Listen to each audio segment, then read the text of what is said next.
This PowerPoint shows two examples of how to track a project using Microsoft Project and how to adjust the planned duration of a project to the actual duration.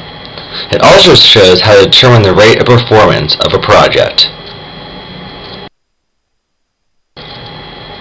The purpose of the first project is to track the duration of a capital project from the strategic planning of the project to the building and finally to the occupancy of the beds.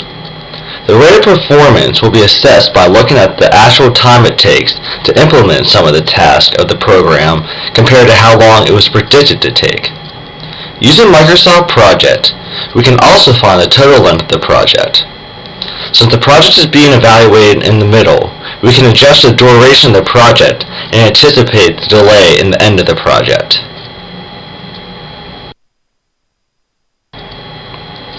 This is a Gantt chart of the planned duration and actual duration of the capital project.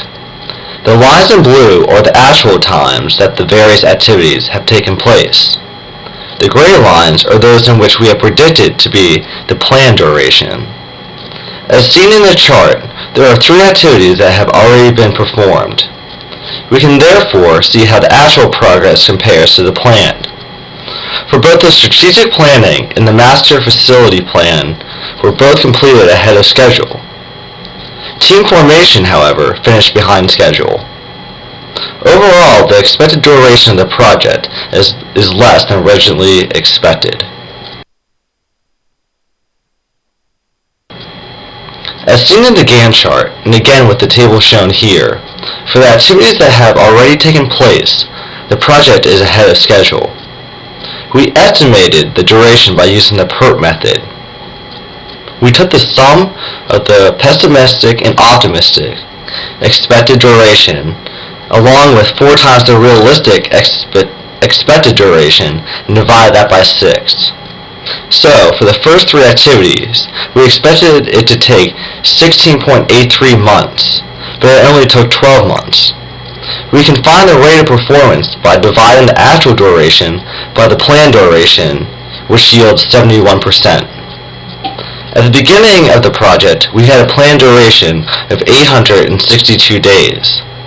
But, using the rate of performance, and assuming that it stays constant, we can expect the project to end in 612 days. This probably means that we will use less of the budget than expected.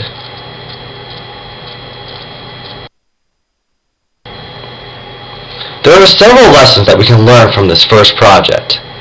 During the middle of the project, we have a way to measure the rate of performance by dividing the actual work by the planned work for the activities that have already been performed.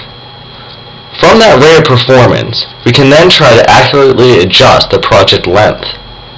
And finally, using Microsoft Project, we can make charts that allow us to track both the planned and actual duration of a project. Now, here's an example of a project where we want to survey and analyze a specific population. By doing this, we can again compare the actual duration of a project and the planned duration.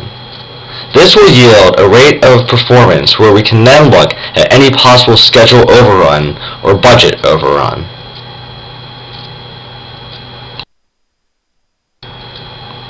As with the previous Gantt chart in the other example, the blue lines represent the actual duration, while the gray lines represent the planned duration. This chart shows the actual duration has taken longer than planned.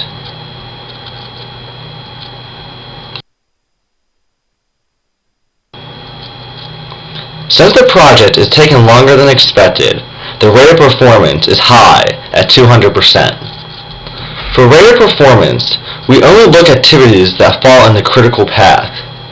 For this project, for the events that have taken place, obtaining the list of patients and sampling patients are the only activities that lie in the critical path that have already occurred.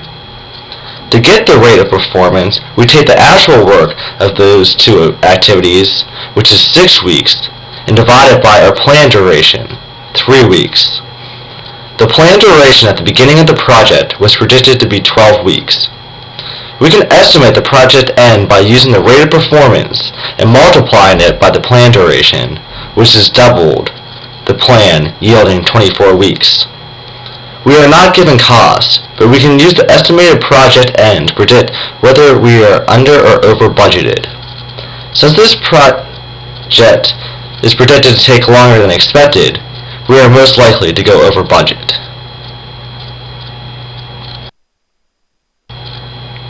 There are some lessons that we can learn from this project as well.